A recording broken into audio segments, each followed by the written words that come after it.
Yo, so I haven't done a Yesterday I Read video, partially because I've been doing a lot of skim reading and not reading whole books recently, just because I didn't need to read the whole book. The other issue, however, is just the videos I uploaded, the video I uploaded, I didn't promote at all, and I couldn't promote it because anywhere I tried to spread it on Reddit, I was told, I was told it wasn't right for that subreddit.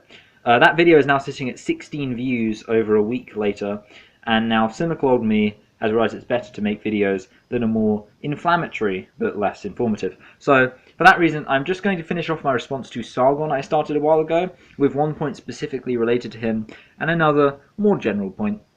So firstly, I do want to touch on this whole male feminists are sociopathic rapists thing that Sargon has brought up.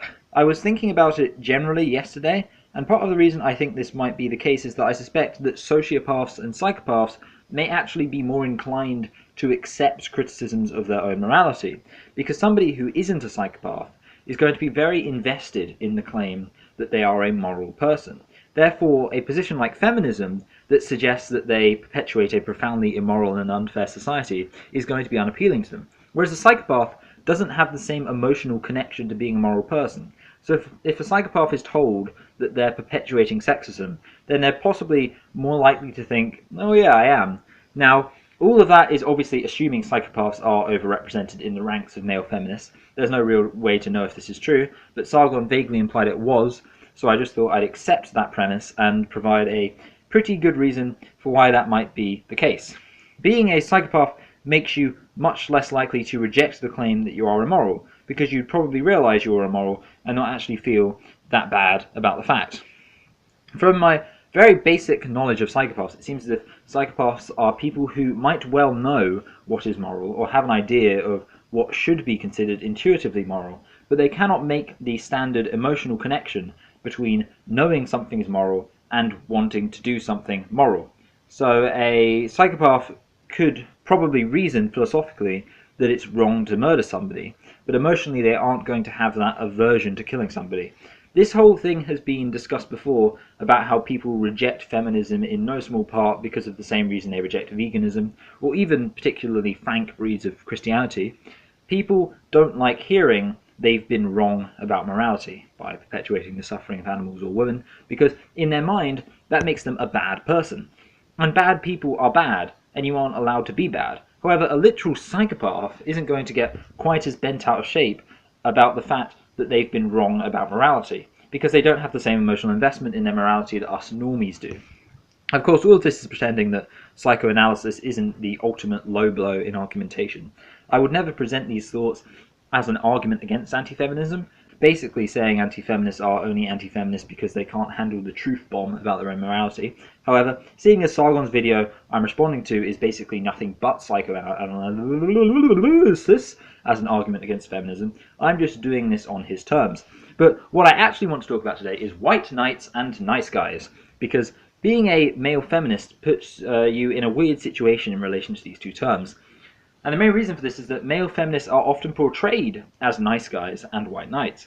However, these concepts are subject to a huge amount of scrutiny within feminism.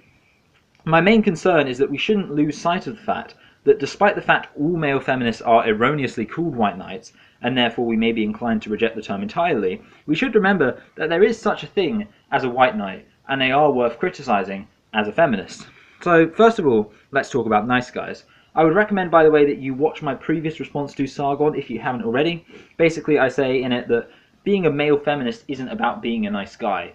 The way I make the point is that standing up a girl for a date makes you an arsehole, but you can still be a feminist and an arsehole. Similarly, cheating on a girl makes you an arsehole, but you can still be a feminist and an arsehole. Something I've said before is that I'm very reluctant to present feminism as a self-help tool for men. It's really not my place to say whether or not it's a good self-help tool for women, though. But the reason I reject using feminism as a self-help tool for men is that, to me, it seems very culty. And that is my big criticism of anti-feminism.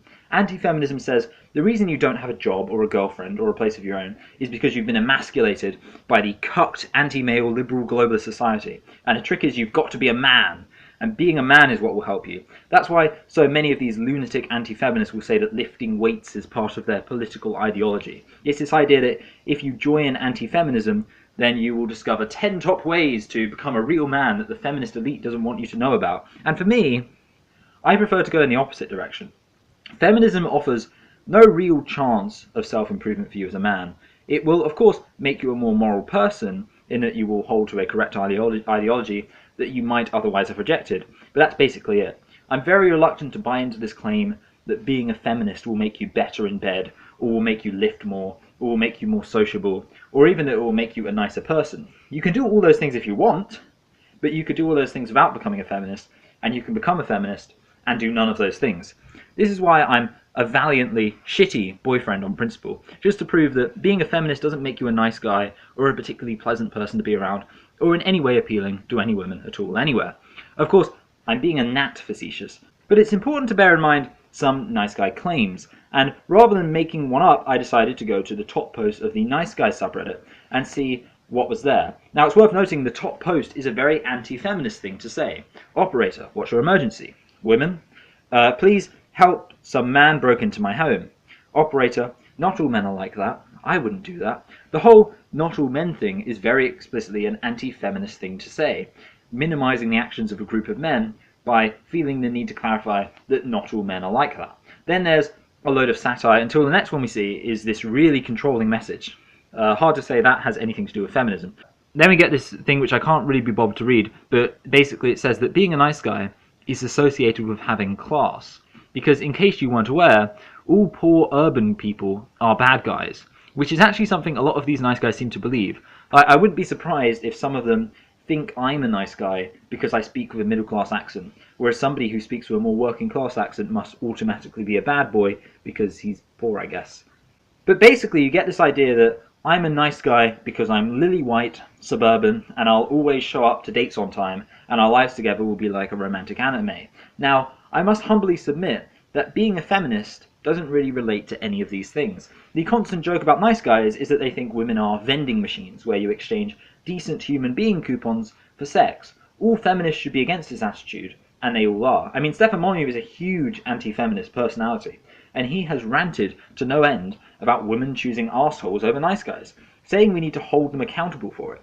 So the problem with using the term nice guy to describe somebody who says, I'm a feminist, is that it's pretty obviously a very different type of person. Now, being a white knight is even weirder in a way because it's on the one hand obviously harkening back to chivalry and a whole load of sexist tropes, and yet I also think white knight is the one more readily applied to male feminists. Part of the issue here is that the term white knight has been much more co-opted by anti-feminists. The white knight subreddit says it's the home of, quote, beta degeneracy. The other issue is that people are accused of being a white knight when they've done something that isn't bad. I've actually struggled to find any example of somebody being called a nice guy when they haven't been doing something quite objectionable. Even the male feminists who are called nice guys are in a context where it's shown that what they're doing isn't anything particularly feminist. However, with the term white knight, I see it applied to things that I wouldn't necessarily do, but I think they should be done. The clear example here is opposing the objectification of women. If you're talking about how great a woman's tits are in a context where it's clearly miles away from being an invited observation, then you're kind of a cunt. The problem is there's a thin line between, whoa dude, you're a cunt for having to relate this back to your penis, it makes you sound like a horny 15-year-old virgin, compared to, how dare thou offendeth milady's fair honour? Doth thou not knoweth that thine fair maiden is of the most noble repute? Verily I challenge thee to a duel. Of course, one of these is pointing out women are, people with personalities and not just sexual objects, whereas the other is an appeal to archaic notions of female purity and paternalistic defences of them as property. But of course, these positions are easily confused. I think this is a very clear example of why white knight is a more complex concept for feminists, because it takes something that to a feminist is so obviously correct, defending women as people, and conflates it with something so obviously wrong, defending women as elegant, pure flowers who need the security of a male. Now, this is why I don't run around defending women on a personal level. I prefer to speak abstractly about sexual harassment and objectification from the comfort of no genuine interaction with an actual human being, and this would tend to be my advice regarding the double bind of how one defends women's rights without appearing to defend women in the more chivalrous understanding of the term. But ultimately, what we need to not lose sight of is that the chivalrous manifestation of white knighting is something feminists should attack, and no matter how much the word is used against me personally, I will never stop saying that there is such a thing as white knights, and they are arseholes, and they are anti-feminists. My takeaway from this ultimately is that white knight is a profoundly useful term for describing a particular class of anti-feminist attitudes. However, it is being co-opted and used as a way to attack feminist attitudes. This is what needs to be opposed. I hope some of these thoughts were approaching being useful. As always, I'm King Alfarazon. Please like, share, and subscribe, and comment, and don't take my word for it. Check it out for yourselves. O Lord, our sovereign, how majestic is your name in all the earth. You have set your glory above the heavens. Out of the mouths of babes and infants, you have founded a bulwark because of your foes, to silence the enemy and the avenger. When I look at your heavens, the work of your fingers, the moon and the stars that you have established, what are the human beings that you are mindful of them, mortals that you care for them? Yet you have made them a little lower than God, and crowned them with the glory and honor. You have given them dominion over the works of your hands. You have put all things under their feet, all sheep and oxen, and also the beasts of the field, the birds of the air, and the fish of the sea, whatever passes along the paths of the sea. Our Lord, our sovereign, how majestic is your name in all the earth. Amen.